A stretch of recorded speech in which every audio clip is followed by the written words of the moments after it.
जरा कुछ क्वेश्चन के साथ चर्चा करके देखते हैं। आई होप आप लोगों को काफी कुछ समझ में आएगा इस क्वेश्चन पर चलेंगे तो। जी, तो स्टूडेंट्स जैसे ही हम लोग क्या चलेंगे, पदार्थ की द्वैत प्रकृति पर चलेंगे, तो इसका एक फॉर्मूला बनता है lambda equal to H upon M, mu या भी लिख सकते हो आप लोग इसको, या तो इसकी जगह क्या लिखा जाता है, एच इक्वल टू क्या लिखा जाता है, पी की जो है वो आपका प्लांक कांस्टेंट के लिए हो जाता है। ठीक है, ये आपका क्या हो गया, प्लांक नियतांक हो गया। और पी जो है यहाँ पर किसको इंडिकेट करेगा, यदि आपसे पी यदि पेपर में यदि पूछ लिया जाए तो पी क्या है यहाँ पर, जी बताइए। ये फॉर्मूला है जो यूज किया जाता है।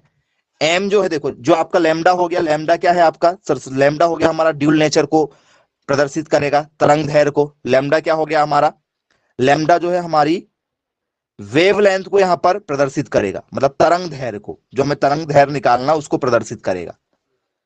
ठीक है, बोले यस सर बिल्कुल ठीक है। जैसे आप लोगों ने देखा होगा टीवी में, ठीक है, किसी की धड़कन जो है वो कुछ इस तरीके से जाती है, ऐसे ऐसे ऐसे ऐसे धड़कन जाती है। बोले यस सर देखा हुआ है हमने, इस तरीके से धड़कन दिखाता, हार्ट बीट दिखाता है हमें। तो ये आपका वेवलेंथ को बताएगा, मतलब किसको बताएगा सर, वेवलेंथ को बताएगा। चलिए ठीक है, एच किसको बताएगा, एच यहाँ लैम्डा में एच, एच क्या है, तो फ्रेंड्स एच आपका जो है वो प्लांक कांस्टेंट है। एच जो है वो आपका क्या है, प्लांक कांस्टेंट है। बोले यस सर बिल्कुल ठीक है भाई, क्लियर है। यदि हमसे पेपर में पूछ लिया जाए तो आसानी से हमें क्या हो जाएगा, बन जाएगा। तो एच क्या होगा हमारा, प्लांक कांस्टेंट। बोले यस प्लांक कांस्टेंट है हमारा। प्लांक नियतांक कहा जाता है इसे, क्या कहा जाता है, प्लांक नियतांक कहा जाता है। चलिए एम किस चीज को बताता है फॉर्मूला में, ये ड्यूल नेचर का फॉर्मूला है भैया। एम किस चीज को बताएगा सर, एम बताएगा हमारे मास को, मास मतलब द्रव्यमान को बताएगा। बोले यस सर बिल्कुल ठीक है, द्रव्यमान को डिनोट कर देगा ये।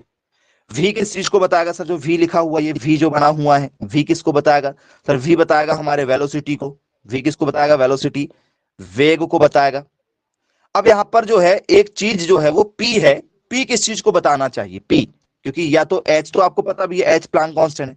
अभी जो पी आया हुआ है ये मास इंटू वेग से आया हुआ है, तो ये संवेग तो नहीं, कहीं संवेग मोमेंटम है क्या, अरे वाह। पी जो है बोले सर वो मोमेंटम को इंडिकेट करता है।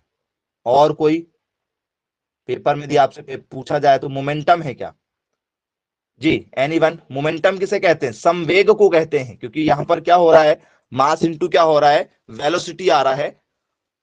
जी, मोमेंटम मतलब क्या होता है आपका सर, मोमेंटम मतलब होता है हमारा यहां पर संवेग। करेक्ट आंसर दिया गया आप लोगों के द्वारा, इसे हम लोग मोमेंटम कहते हैं। इसे क्या कहा जाता है, मोमेंटम कहा जाता है। तो बोले यस सर बिल्कुल ठीक है भाई, पेपर में पूछा जाएगा तो हमसे क्या हो जाएगा, आसानी से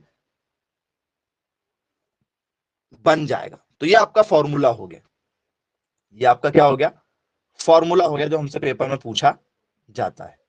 अब आ जाते हैं जरा, ठीक है, क्वेश्चन की ओर, कि हमें इसमें पेपर में जो है वो क्वेश्चन किस तरीके के देखने को मिल सकते हैं। क्योंकि ड्यूल नेचर जो है वो आपको फिजिक्स में भी पढ़ने को मिलेगा फ्यूचर में। ठीक है, जब आप अभी आगे धीरे धीरे टॉपिक पर चलेंगे तो आपको जो है ड्यूल नेचर जो है वो कहाँ मिल जाएगा, आपको फिजिक्स में भी मिल जाएगा। तो एक क्वेश्चन तो आपके फॉर्मूले से हो गया, बोले यस सर बिल्कुल ठीक है। और दूसरा क्वेश्चन क्या हो गया स्टूडेंट्स आप लोगों से, सर दूसरा क्वेश्चन हो जाएगा हमारा फॉर्मूले से।